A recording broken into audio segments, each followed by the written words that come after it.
Good All right. morning. Hello, Renee. All right, Valerie Jennings. Are you in Scottsdale, sweetheart? Oh, I'm here. I'll cover for you. Sorry, I couldn't make it this time. Okay. Lucky, good to see you, Andrew. All right. So I want to get started. Thank you all for your patience. I was trying to look for a halfway quiet spot with some good Wi-Fi. Hunter, thanks so much today for coming on. We're going to have more people join us as we get going. Sure. Gina, thank you for opening the lines. Gina, my assistant, who never really puts anything but my face on here, is pretty close to delivering her first baby. Today's her last day before she goes on maternity leave. So, honey, I want to congratulate you. And Thank you. It's a big day. One more week. Yeah, well, maybe. I don't know. Yeah. You can come anytime now. Yeah, and today's my son's 32nd birthday. Ooh, it's a big day. So, all right.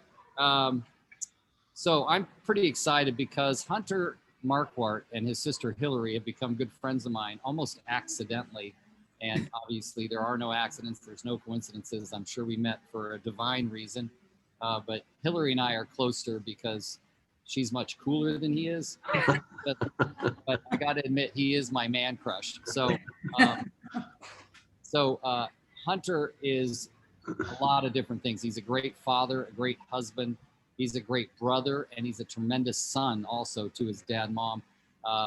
But he's really established a name for himself in the lending industry. But just as much as being a very successful lender, mortgage broker, he is a tremendous coach in that industry. And he's taken coaching in that industry to a much higher level than most people could ever even consider. So I was pretty honored last year when he agreed to come on, and he introduced me to this thing that he has called Sunday Thoughts. And I said, oh my God, I need to get on that list. And every time I read his Sunday Thoughts, it provokes so much deep introspection because he is so vulnerable and authentic about what's going on for him and how by delivering that message to us. So I've invited him to send all his Sunday Thoughts to all of you. My assistant Gina is going to send Hillary the email list. You guys will have nothing but benefit from reading them every month. Every Sunday. And he's even honest about, there's sometimes I just don't really want to write Sunday Thoughts. I mean, like every bit of honesty that could come out is amazing. Now, Hunter, is it just me or do you look a little bit more clean shaven than the last time I saw you? Did you trim something or get rid of something? It's funny you say that. I had a coaching summit last week in Texas, and the owner of the coaching program, it's one of those things where you pick your battles with how angry you want to get him, and he likes everyone to be clean shaven. So I'm just refreshing my beard now. So if we had this call another week, I'd look more like you probably. So he's more like the New York Yankees owner, right? It's literally what he says. He's like, we are the Yankees. We are, so he's awesome, but he's pretty aggro as it relates to everyone having like if he saw me right now on this video with this shirt on and a beard, he'd probably have a heart attack. Yeah. When I got into real estate in 1980, Hunter, my first sale was I was sitting in the office on Main Street in downtown Fremont Boulevard, and our office it was all glass, and we would post up little handmade. And it was like 8 at night, and I was in there in jeans and a t-shirt because my mother's restaurant was right next door, and I had just helped out at the restaurant. 8 at night, right? And this couple walks by and starts staring. So I just wander from my desk up to the front. I open the door, they come in, and I end up selling them my first house. And I asked for feedback after it was over. I said, what did you think? And they go, you were great. Are you new to this? And I said, yeah, why'd you ask? And they said, well, because you look really young. You don't really look old enough to sell someone a house. Now I was 22, and so I grew a beard instantly, and that was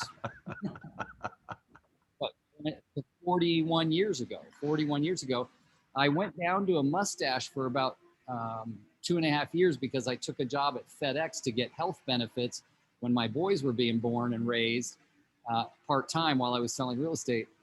So for a while, I just had the mustache, but I'm basically 40 2 years now with facial hair, and I had to buck up when it turned white for a while. I got rid, Yeah. just had a goatee, and I would with what do they call that? Just for men.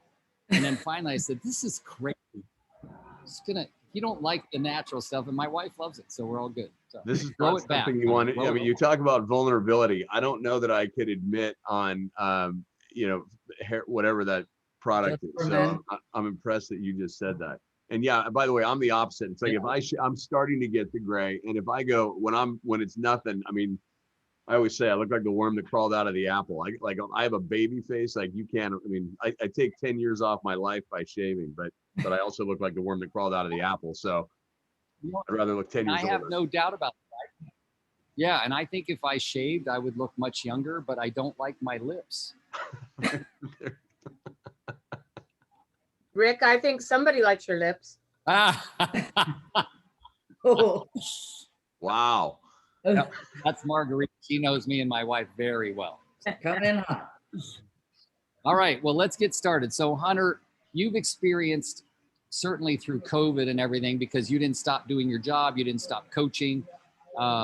We have people on here. I see, title people. I see lender people on here. I see new real estate agents. I see extremely successful, experienced agents. So given the gamut of the people that you talk to and that you've affected, the people's mindsets and the stories they tell themselves and the comparisons and everything has changed dramatically over the last year and a half.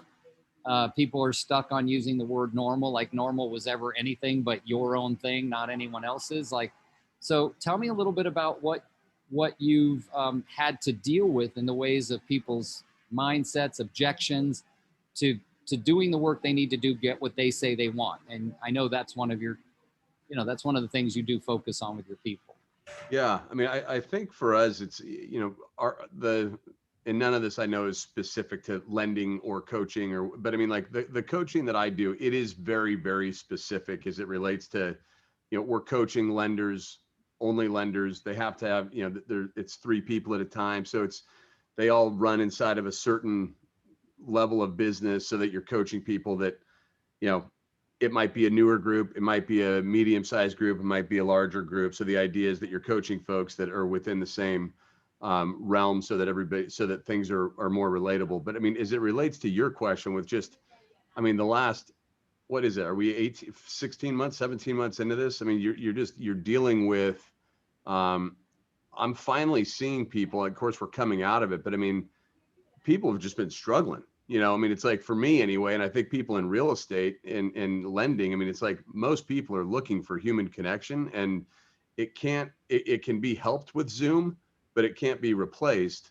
So, I mean, to me, it's just a regular, consistent communication on what you have to do on a daily basis to stay positive and stay focused. And I mean, Hillary and I are even talking about it right now with just, none of this stuff is new. I mean, I think one of the things I wrote about a couple of weeks ago, Rick, was just like, no information that we talk about is new information. It's just a question of whether or not it hits you at the right time. Right. So, and for me, it's one of the things that helps me is literally just focusing on stuff that I'm sure you talk about all the time. I mean, you got to think positive. You've got to be thinking of the gratitude, the things that you're thankful for on a daily basis. You got to surround yourself with people that are looking to, I don't even want to say grow, but just be content, be positive, and be in regular and consistent communication with them during this time. I mean, so it's like, even, for me, it's like, if you look at my text string, I mean, it's like group of 5 of us worked out this morning, did gratitude journal, did a little prayer, did motivation, hopped in the pool. And to me, I have to be looking at other people like yourself that are trying to stay positive. And by doing so, it keeps me on the path of staying positive too. And most of the people that we coach are in that, they have that mindset. Yeah. And so you just mentioned something really good, because in my years of learning about myself and then learning about human nature as a result of that, we are all more alike than we are most often willing to admit. And one of the things you just said is how you're on a text group, which is basically another way of saying I'm asking for help. I'm asking for support. And most people think or have been taught or have ingrained in their culture that asking for support and help is a sign of weakness. Right. And so now you're talking about, look, I'm talking about, in my opinion, the great Hunter Marquardt. Now, I know you think I'm blowing smoke up your skirt, but I really do have you on a pedestal as far as what you're able to accomplish and how many things you're handling at one time and how committed you are to your own personal development and growth. This is something I urge of everybody. Once you get committed to your own personal development and growth and put you first, you will be able to help thousands more people than you're capable of doing now. And instead of looking at it as I'm going to be selfish for a while, say, I'm going to be selfless for a while, because the more I focus on me getting what I want and becoming the person I dream of being, then I will be able to help more and more people. But I'm going to have to take that time out and just work on me for a while. Yeah. Now, said something to me the other day, a very close friend, and they said, think back, why did you, after all the struggles you and Casey had, you broke up for 6 months twice, you moved out, you hated each other, you were fighting, you were going to counseling. Why did you were so committed to determining that this relationship was either going to crash and burn or we were going to be married happily for the rest of our lives? And I said, because number one, she saw me bigger than I saw myself. And number two, I saw her as an example of how to hold myself to a higher standard.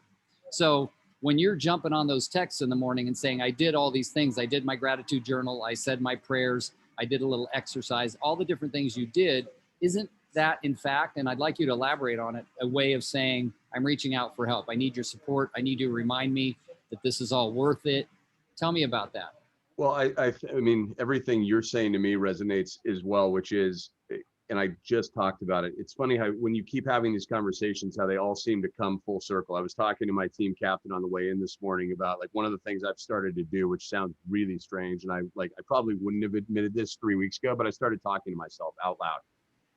And I have found that like talking, like I had the realization today talking to Erica, it's like, if you keep things, like if you think whether or not it's prayer, whether or not it's, gratitude, things you need to work on, whatever, if you keep things inside yourself, they stay inside yourself. If you put things out in the world, and I mean, literally like vocally put things out in the world or in writing, putting things out in the world, Sunday thoughts, then you're holding yourself, you are asking for help, but I think you're recognizing that everybody out there is looking for help, right? And the people with the biggest egos are the ones that are the furthest off from getting help because they won't ask for it, right? Because their ego, like one of the things I had to teach a class last week on life balance, which is hilarious because up until about 3 months ago, I was the poster child for not having any. But like one of the things that I decided on is like all the decisions that we make are either ego based or joy based. And it's like when I start like so many, like when you don't ask for help, it's an ego based decision. When you ask for help, it's a joy based decision. And every person that I like, these networks of people that are out there, most people want to help you. Like most people, and if they don't want to help you, you shouldn't be around them. You know what I mean? So it's like, by putting yourself out there, I think we look at it as it is a sign of weakness. Hillary and I are talking about it right now. Like I'm getting her on more gratitude type of stuff. And she's literally never thought about it before because no one's ever really talked to her about it. And it's like, when you focus on helping other people, you will get more help. And I think for so long, all these cliches of the more you give, the more you get, like to me, it's like, oh yeah, that's cute, right? Oh, that's great. Then all of a sudden you actually start doing it and you receive the benefits of it. It's special. You know, I mean, it's like, it's just a better way to go through life. So I think for me, you always have to take a little step of vulnerability, right? You have to go, I took a step of vulnerability and I didn't get slapped. I actually got helped, right? And then you get more, and then someone else gets vulnerable with you. That's what's amazing to me about the whole thing is you think all of these people as being tough or bigger than you or stronger than you, whatever. They're honestly, the ones that are authentically bigger or stronger are more vulnerable, right? And it allows them to, like, they grow faster because they're willing to be vulnerable, which means they're willing to get help faster. And the people that are the weakest, and I don't mean weak like you're weak, I just mean in the sense like the furthest you are from finding joy is because you don't have the capability or at least the I would say the emotional maturity yet to ask for help. And when you find yourself around those people that want help, you and I could talk to each other about anything and we don't care. Like there's not a whole lot that can embarrass me at this stage of the game, and helping other people understand that it's okay. Like there's nothing to be embarrassed about, right? I mean, it's like, so I don't know. Does that make sense? It makes a lot of sense. So, and a lot of things resonated with me right there when you said, because I was talking to a guy whose company, I don't know, it was maybe 2 months ago, whose company was offering him a lot of things. And because of my experiences, if I look back at opening up 9 real estate franchises, I definitely know, Hunter, that I opened those franchises on an ego decision, not a joy decision. Because if I would have truly thought what brought me joy before I made that decision, I would have gone, that's the one thing that's going to keep me from the joy I really have, right? Being more time with my kids, creating a successful marriage. The marriage ended, my relationship with my kids got pretty sour, and I lost all my money opening up franchises, right? But that's why I tell people now, I warn people in all industries, when somebody comes to you and says, I have an opportunity for you, that if you could just remove your ego and think only about joy, would you make the decision to pursue that opportunity? Would you make that decision? Because the world out there, no offense to them, they all want what's best for themselves, is coming at you hoping that your ego pops up and says, you want me to do that? You want me? Well, check it. Check the ego. Are you making the decision? I love when you said that. And I'm going to spread the word about what you just said. Is it an ego-based decision or a joy-based decision? And all of the things that I see in my life right now, I'm looking at, is this going to bring me joy? And I like to say that, like when I met you and Hillary, I said, okay, look what just went up a notch. And again, I know it's going to sound more like, compliments, but what went up is I'm constantly top grading the quality of the people I surround myself with. And people say, well, I even had that conversation once, believe it or not, in some of the most raw, unpleasant moments with my ex-wife, fighting about the divorce. And I would say, your family is surrounding you with negativity, right? And she didn't want to hear it. And then one day, this was many, many years ago, but long after we were not a married couple, she texted me and said, what do you do when all the negativity is coming from the people you're supposed to love? Wow. And I actually got emotional for her. Yeah. And I texted her and I said, you can still love them from a distance, right? Like you can love people in spite of or despite their weaknesses or whatever, but you got to decide who gets to affect you.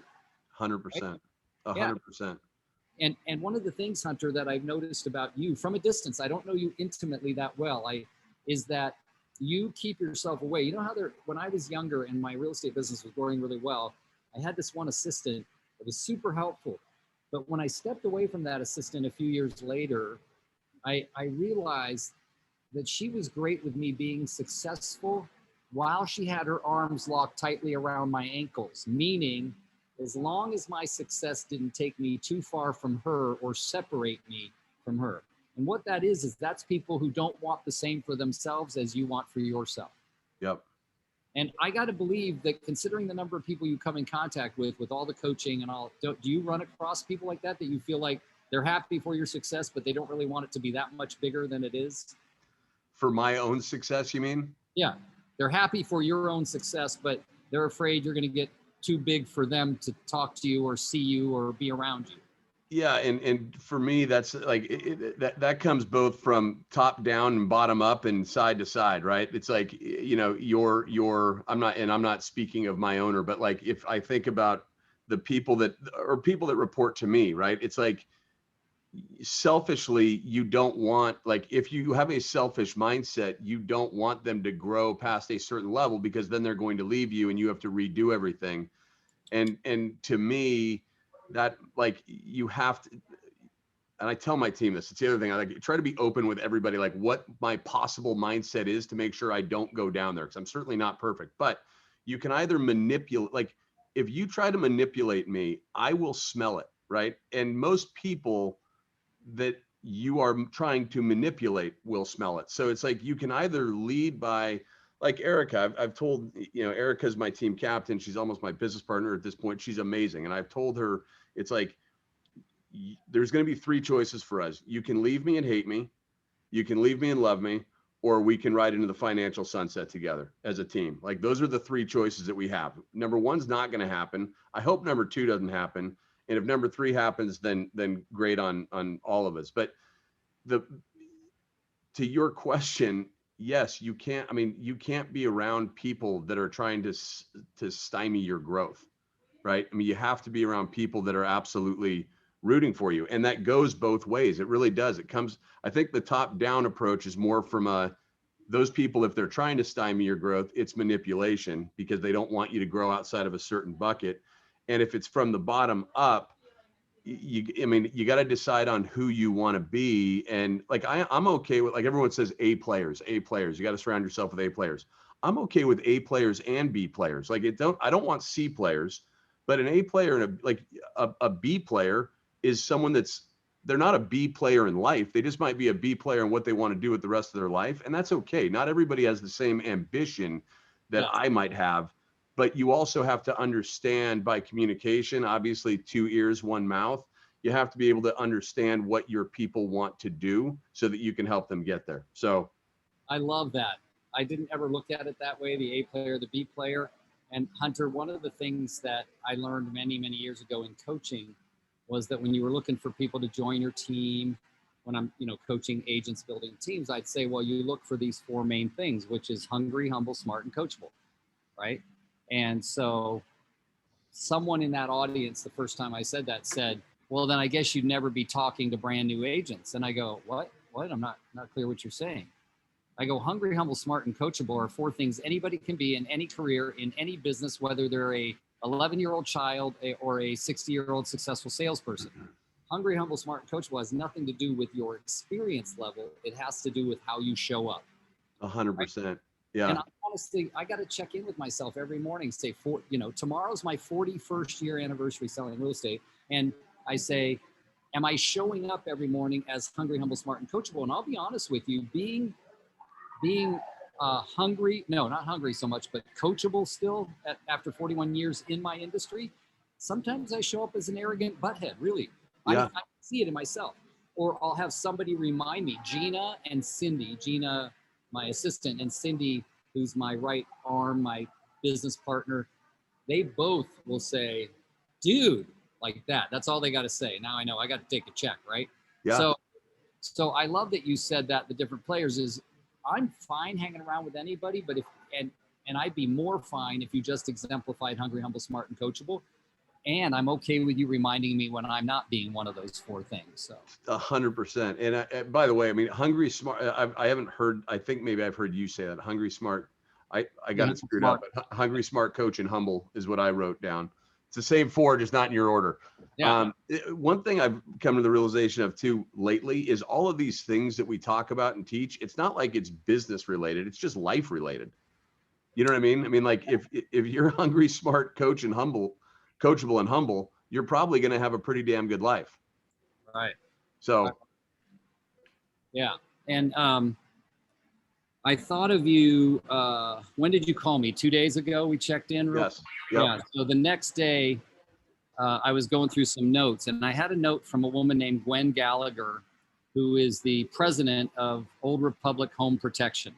Okay. And I looked back, and it was like, the note was 6 years old. I didn't even know why I was carrying around, maybe 7 years old. It was really an old handwritten note. And it was her because they had called and invited me to be the guest speaker for their national sales conference for the whole United States, right? And I live in Pleasant Hill, California. And I go, great, where am I going? And she goes, Concord, California. And I remember when she first told me that they had picked me to do the keynote speech, I remember thinking, oh, good, a nice first-class plane ride. Yeah, exactly. Concord, California, 1.4 miles from where you live, Rick, So anyway, what the subject of the speech was that I had created was ASV is the key. ASV is the key. And those words meant authentic, sincere, and vulnerable. Now, I had done ASV talks when I was back at KW in the day many years ago. I traveled the country, and I'd always bring up that your vulnerability, the level of your vulnerability would equal the level of your success as a human being, not necessarily in business or anything, but and then Brene Brown, Dr. Brene Brown starts writing books, right? Yep. I'm like, I was talking about vulnerability long before that bitch was popular, right? So, but just kidding. Don't ever tell her I said that, but I think she's brilliant because she actually did research, scientific research on the subject of vulnerability and authenticity, and then started putting her own life out on display for people. And I've had people say, you stood in front of a crowd of 1,000 people and said that you cheated on your first wife 18 times. I said, yeah, how are people going to learn unless they hear the real lessons of life, right? Yeah. Yeah. Why are people who, that young lady, I'm sorry, I don't remember her name, who lost her arm and continued surfing? Yep. Right? She's a speaker. She's got books, right? It's the same thing. They're trying to help other people with their lives based on their own experiences. So just because I sucked as a human being doesn't mean we shouldn't learn some lessons from it, right? 100%. At this conference, and I've had at least 3 people come up to me and saying, you're so much different than I knew you before. And I go, yeah, isn't it great? It's a work in progress, right? Yeah, it's like at 64 years old, I'm having more fun than I've ever had. And I don't feel like I'm 64. I feel like I just got into real estate like last. So where are you, by the way? Are you at a EXP conference? Yeah, it's actually not a company conference. It's put on by a guy named Brent Gove, who's a big agent in EXP. And it's a mastermind here in Scottsdale. We just flew down night before last and we leave tomorrow morning. So yeah. Got it. Yeah.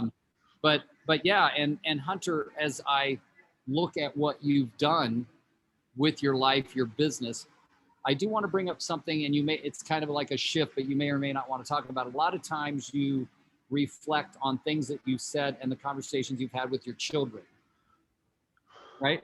Yeah. So I started becoming a student of personal development and learning to be the best person I could be in my early 50s. And there was times when I'd catch myself crying and screaming at God and saying, why did I learn all of this right now, right? And then I had this revelation that I learned it all now so I could educate my kids so that they could go through life without the mistakes I made because they learned about them prior to making them. Sure. You seem to be a man that does a lot of that in your Sunday thoughts. Can you share some personal stuff about your relationship and how it's been strengthened by your project to be a better you? Yeah, for sure. I mean, I don't, I mean, it's also, I'm less of an asshole than I ever have been. Like that, that's like, I mean, like we're talking on a scale of, I mean, I was pushing the 9.9 and now it's, my wife would tell you, and the boys would tell you, right? I mean, I've got Jack and Thomas, they're 17 and 15. I think being a father to, actually, you guys, I mean, everybody will love this story. So I'm grinding on my kids about their grades, how much are you studying? This stuff's unacceptable, blah, blah, blah. So Kim, my wife, decided for Valentine's Day that she would order my high school transcripts as a gift. Oh, geez. And it turns out that I might not have been, it's do as I say, not as I do. I would just say in general, for me with the boys, and the stuff that I do write about and talk about is you got to meet people where they are, right? Like you have to be, I can be a fault finder versus a good finder. And if just being negative towards my kids, like lessons that I've learned from my wife in particular, it's like for every one thing you're going to tell them that they're doing wrong, you got to tell them 5 things that they're doing right. Like knowing that the decisions that we make today can impact their confidence. Like that's another thing. Like if my kids were like, and I mean, trust me, I mean, like Kim reminds me of this. I got in the car with Jack when he was 6 years old, indoor soccer. I can assure you there's no Mark Ward that has ever been a professional soccer player. We're big Eastern Bloc Europeans. The only thing we should do is wrestle and shot put. And I get Jack in the car after a game and I'm like, Jack, if we play like that, we're going to be losers. Like he's 6 years old, right? And I'm just going, I'm thinking back, like just the immaturity and just assholeness on my part, compared to where I am now, which is I'm just trying to have fun with my boys. I'm just trying to meet them where they are and not to be offended by their lack of desire to grow alongside of me at 46 years old, right? Like I forget that they're 15 and 17. And when I do remind myself to, like Jack, I'm like, Jack, did you read my, like, let me read you my Sunday thoughts. Dad, I don't want to hear your Sunday thoughts. Jack, do you know how many people get these Sunday thoughts and love these Sunday thoughts? And he's like, Dad, I'm sorry, man, but I'm 17. And I'm just like, okay, all right. I'm like, you want to go throw the baseball? And he's like, yeah, I'll go throw the baseball. I just don't want to read your Sunday thoughts. I'm like, and it's just okay. Like, I'm just being like, I'm realizing now that not forcing, I've had probably from my dad, who I love more than anything in the world, and Hillary knows this too, like grinding through life doesn't have to be the answer, right? And I've always had the mindset of like, in order to deserve a good life, you have to grind through your life. And I've pushed that on my kids up until I would probably say, now I want my kids to be hardworking kids, right? But having a good life and an easy life are two different things. And I get those confused. I don't want things to be easy because I think if you have an easy life, you're going to go down a bad path.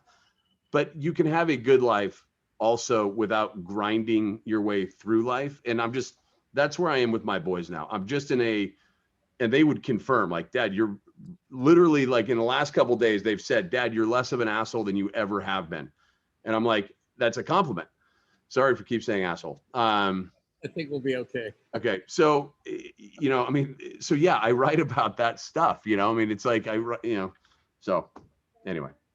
That's so good. That's a really good story. And it's so, I found in a storage unit 3 years ago when we said, oh, we're just done paying for storage units. They're the most stupid waste of money ever, right? So my sons and I were going through, and two different lessons came out of it, Hunter. And these things are the kinds of things I think of when I think of you. Because of your Sunday thoughts, obviously, I feel like I know you. And I'll bet a lot of people do that don't know you at all feel like they know you because of the Sunday thoughts. And I'm sure this group will experience the same thing. But one day they were, my wife, Casey, we get together and she's like, what's this bill you're paying? I go, oh, in the divorce, I agreed I'll keep paying for these storage units. We had 3 of them when Casey and I started dating, and they were each about $300 a month, right? So she convinced me one day, maybe you could work on emptying one of them. So I got it emptied. We canceled it. Well, there's $300 a month not being wasted anymore. And then the next 2 were a little more difficult. The second was a little more difficult, but the second one, when my boys were emptying it out, they called me up and they go, Dad, we got all these boxes of awards that you've gotten as a realtor over all your years. And they got these Century 21 ones that look like Oscars, and you got all these plaques. What do you want to do with them? I said, throw them out. Right. And they go, what? Why do you have them? I go, they used to be important to me. They're not important to me now. And so I started to do this little motivational lesson over the phone with my sons on speakerphone while they're at the storage unit. And I said, let me tell you the story about the difference between success and significance. This is what I hear. With an F word in there, they go, right now, while we're cleaning the storage unit, we're throwing the damn things away, Dad. We'll take the lesson later. All right. So, and I could sit here and listen to that. Like, I love that. I mean, like, it's so true. Like, I could listen whatever you were going to say. It's like, fill me up. Right. But anyway. Yeah. Well, the second lesson, since we're talking about being assholes, is there was this huge box of VHS tapes that I would take with this huge camera that sat on my shoulder when my kids were younger. Now you're young enough to be my son, just about, Hunter, but it was a really big deal, right? So I'd have all these videos and they were labeled with Joey or Anthony, and so I took them to my house because I wanted to turn them all into CDs, right? Through, I think Costco does it, whatever. So I started watching those videos, and man, I was not the guy I thought I was.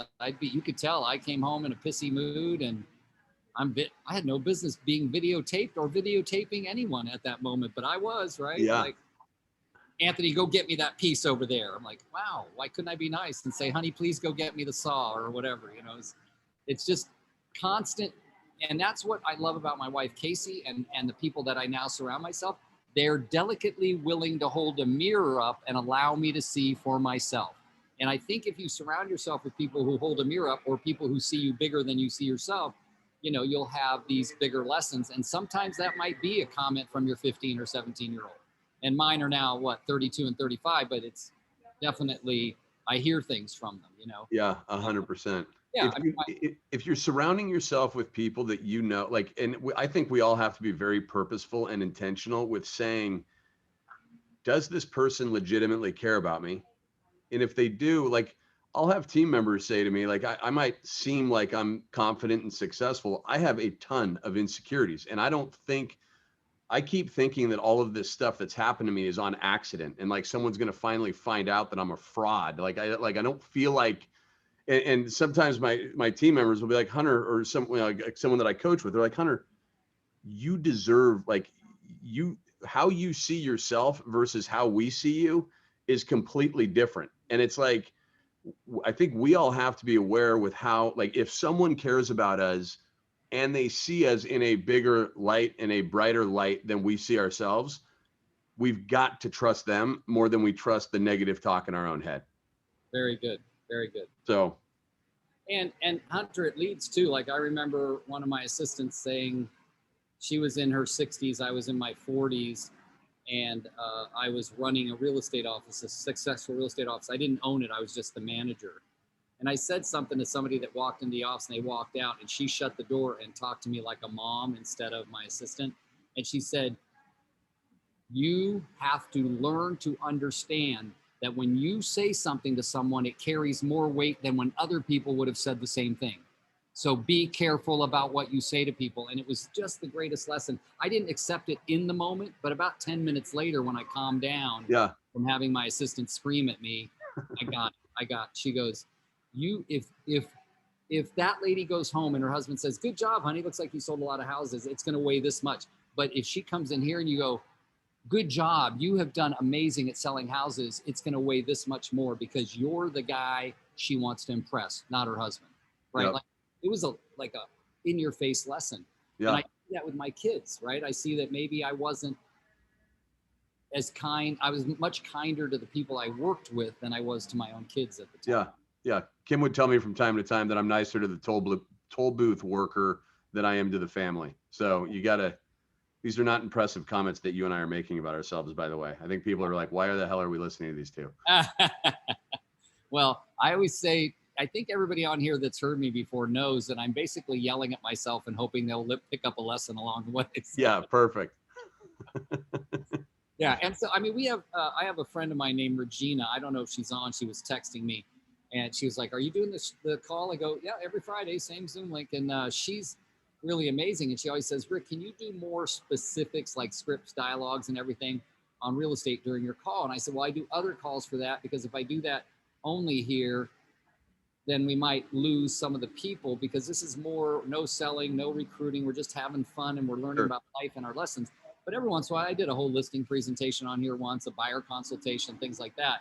But I think your ability to learn the things you need to do to succeed in your life where you say you want to go are often hinged on you having a mindset that allows you to go do the uncomfortable things. So I like to say I'm helping you with the foundation so that you'll go out and achieve what you want.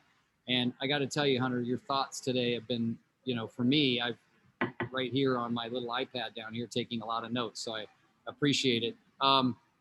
Ladies and gentlemen on the call, if you want to unmute yourself and ask Hunter any very direct questions, I'm sure he will greet them head on and respectfully answer them. So feel free to mute, or you can even put something in the chat group if you want. Let's see. One lady said, Hunter, I agree with you. In my book, getting an A was not as important as having complete knowledge of the subject.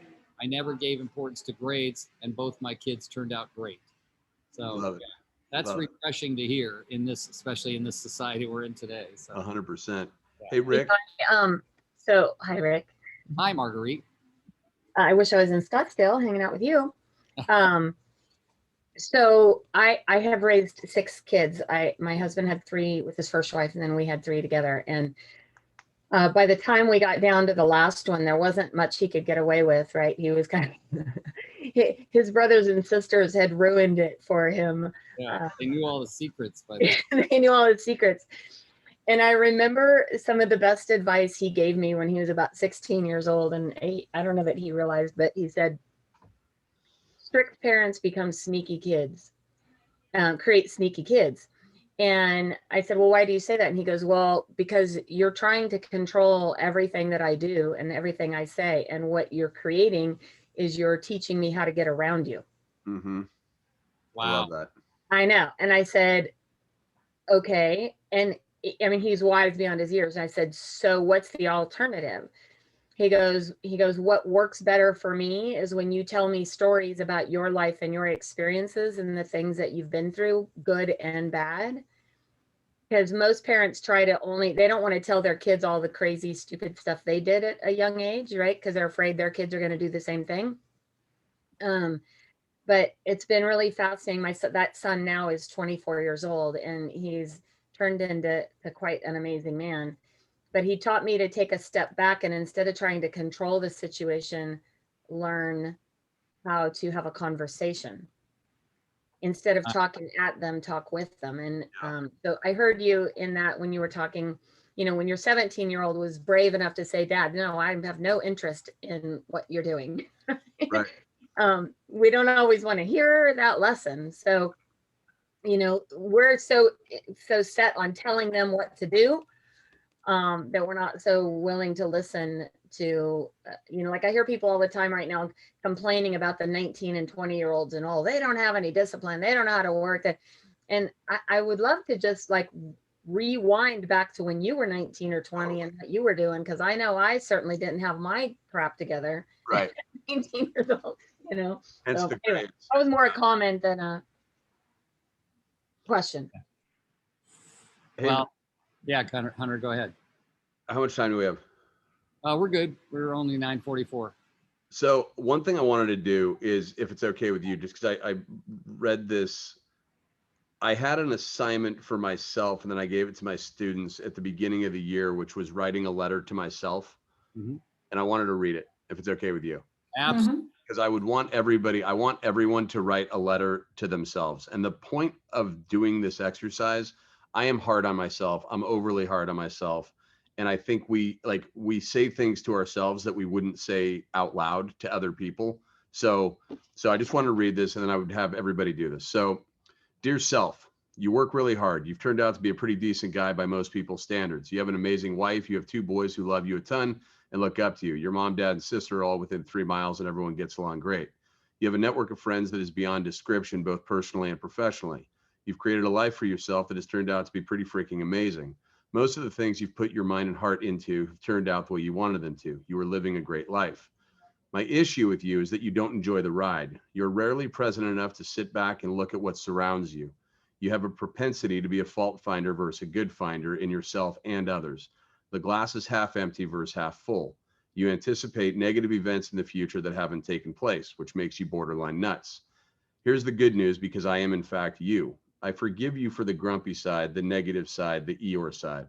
With that said, forgiveness and acceptance are 2 different things, and we're making changes for the better in 2021. Here are some points you're going to focus on in 2021 to make sure you're making progress. 1, you will have fun in 2021. You've never made this a priority, but you need to relax and have some fun. Having fun is not a bad thing.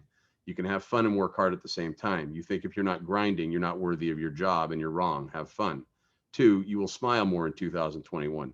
Sounds simple, not for you. No one will ask you in 2021 what's wrong by the look on your face. Purposefully smile more. Tell everyone around you you're working on smiling more.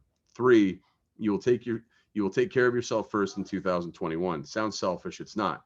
Your priorities start with what is most important to you. You taking care of yourself physically and mentally is your number 1 priority. You need to remind yourself of what your priorities are when evaluating where you're spending your time. 4, you will take life less serious in 2021. This is different than having fun. You need to relax more. Don't get yourself all worked up over silly items that have no real relevance to your life. You will focus on what you have and not what you do not. What you have is an abundance. To look at it in any other way is selfish. Lighten your load, brother. Chill out. 5, you will be present with Kim and the boys. You've always said one of your favorite quotes from Jim Bass was, does your family get the best of you or the rest of you? 2020, they got the rest. 2021, they're getting the best. You noticed just yesterday when you purposefully engaged with both of them, they stick around and engage right back. Jack has 1 year left at home, so engage. I love you and we got this. We just need to focus on it more than any time in the past. You're 46, you're not having this conversation again at 47. You need to remind yourself on a daily basis how good this life is and how much you have to be thankful for. You have to enjoy the ride. When you're hitting on all cylinders, when your gratitude and joy meters are maxed out, you're so much happier and you love life so much more. So knowing that and having that clarity, why would you choose to go through life any other way?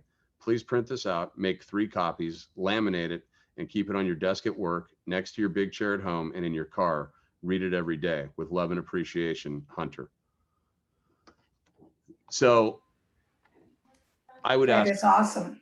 thank you. I would ask everybody to, like, I look at, I mean, it's here it is on my desk, right? Laminated. And I've got 3 copies and I look at it probably, I don't read it every single day, but I look at it probably 3 or 4 days a week. And it just, like, I am actually at 46, I can tell you that letter to myself is probably the one thing that's gotten me over the hump to be everything that I want to be in that letter. Would you be willing to share it with us, buddy? Oh, of course. Yeah. Okay. Because we'd like to, when I send out this recording, which happens like on Monday or Tuesday or something, or Wednesday, I'd like to include it in there if you don't mind. So Yeah, you for sure. send it as a PDF or whatever. I prefer just the dialogue, and then I'll put it in the body of the email. So, Okay. all right. Yeah. See, what I really like, Hunter, is it's both descriptive of where you were, where you are, and then prescriptive or proscriptive, however you say it. It's a prescription for where you want to go. And yeah, I really like that. Resonated with me. I'm going to do that. Cool. Yeah. All right. Well, everybody's got a couple quick minutes if they want to ask or say something to Hunter. I know a lot of you prefer putting it in the chat, but Hunter, from the bottom of my heart, you and Hillary are going to be a permanent part of my chosen family as opposed to my blood family. And that means a lot to me personally. And while I don't know your dad, you know, your mom and dad, according to my conversations with Hillary, were incredible examples for you all. Hillary told me about your mom walking out the door the other day and buying her own car. And I was like, holy cow, I want to be doing that kind of stuff. So that's amazing. So. Yeah, they're good folks. And I feel the same way, Rick. I've had you talk to our folks. I mean, it's like every time I talk to you, I just take nuggets. So you fit in that box of just positivity and hanging around with people that help you grow your life versus shrink it or stay neutral. Thank you very much. All right, guys. Well, I appreciate all of you. We're going to send this recording out so that hopefully you'll share it with family members. As you can see, today was not about success in your real estate business. It was definitely success in your life. So please share it. Hunter, Gina will get Hillary the list of everybody on here, and I hope you'll share your Sunday thoughts with everyone. So. All right, my man. I will. Thank you. Hey, everybody. Thanks, everybody. Thanks for taking the time. See you next Friday, everybody. Thank you. Thank you. Okay, take care. Bye. Bye, everyone.